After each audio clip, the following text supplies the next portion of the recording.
जय श्री कृष्ण मेरे दोस्तों, जय श्री राधे। दोस्तों, भगवान कृष्ण से जुड़े लोगों के मन में कई सवाल रहते हैं। अक्सर लोगों को भगवान कृष्ण ने जो किया वह समझ नहीं आता है। भगवान कृष्ण ही नहीं समझ में आते हैं कि वो क्या करते थे, वो क्यों करते थे। दोस्तों, भगवान कृष्ण से जुड़ी कुछ ऐसी बातें हैं, कुछ ऐसे रहस्य हैं जो शायद आप ना जानते हो। आइए जानते हैं दोस्तों, भगवान कृष्ण से जुड़े कुछ ऐसे रहस्य जो शायद आप ना जानते हो। भगवान कृष्ण सदा जवान बने रहे।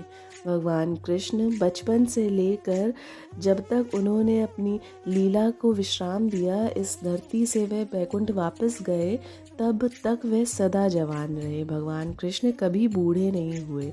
उनके पोते परपोते सब हो गए, पर भगवान कृष्ण सदा जवान बने रहे।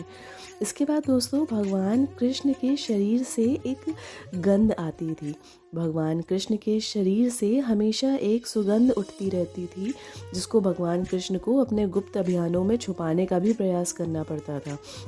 और जानते दोस्तों, यही सुगंध द्रौपदी के भी शरीर से आती थी। द्रौपदी को भी अपनी सुगंध को छुपाने के लिए अनेकों प्रयास करने पड़ते थे। तो दोस्तों, भगवान कृष्ण के शरीर से निकलने वाली इस सुगंध को ऐसा मानते हैं कि गोपिका चंदन या फिर कुछ रात रानी की सुगंध से मिलती जुलती थी। भगवान कृष्ण के शरीर से हमेशा एक सुगंध उठती रहती थी। इसके बाद दोस्तों, भगवान कृष्ण का शरीर, इसका एक गुण था। यह वैसे तो स्त्रियों की तरह अत्यधिक कोमल था, इतना कोमल था।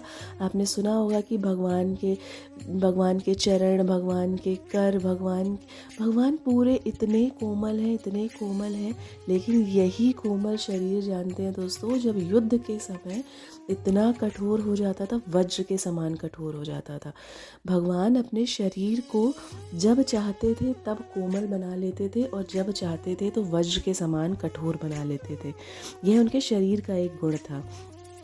इसके बाद दोस्तों, ये रहस्य जानकर तो आप चौंक जाएंगे कि मार्शल आर्ट के जन्मदाता थे भगवान कृष्ण। भगवान कृष्ण ने ही मार्शल आर्ट को जन्म दिया था। आज जिसे हम आधुनिक भाषा में मार्शल आर्ट कहते हैं, इसे भगवान कृष्ण ने कलारीपयट्टू नाम दिया था। इस कला को कलारीपयट्टू कहा जाता था, और भगवान कृष्ण की नारायणी सेना इस कला में निपुण थी। और इसी कला के कारण भगवान कृष्ण की नारायणी सेना विश्व की सबसे घातक सेना बन गई थी। जी हाँ दोस्तों, तो भगवान कृष्ण ने ही इस मार्शल आर्ट को जन्म दिया था। और मार्शल आर्ट को उस समय जब भगवान कृष्ण ने इसको जन्म दिया था, इसे कलारीपयट्टू कहा जाता था। इसके बाद दोस्तों, भगवान कृष्ण का वर्ण, भगवान कृष्ण किस रंग के थे, यह आज तक लोगों के मन में एक सवाल है। तो दोस्तों, भगवान कृष्ण का कुछ लोग कहते हैं रंग काला था, कुछ लोग कहते हैं रंग नीला था, कुछ लोग कहते हैं वह श्याम वर्ण के थे। दोस्तों, असल वर्ण शायद बहुत कम लोग जानते हैं। दोस्तों, भगवान कृष्ण का रंग श्याम रंग था। श्याम रंग अर्थात कुछ कुछ काला, कुछ कुछ नीला। अगर कहें तो काले जैसा नीला।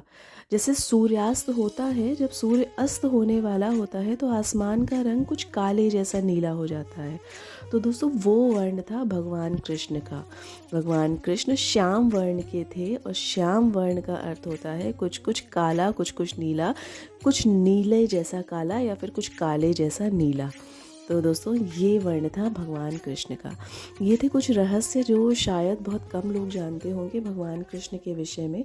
अगर आपको वीडियो पसंद आया हो तो मेरे चैनल को सब्सक्राइब करना ना भूलिएगा।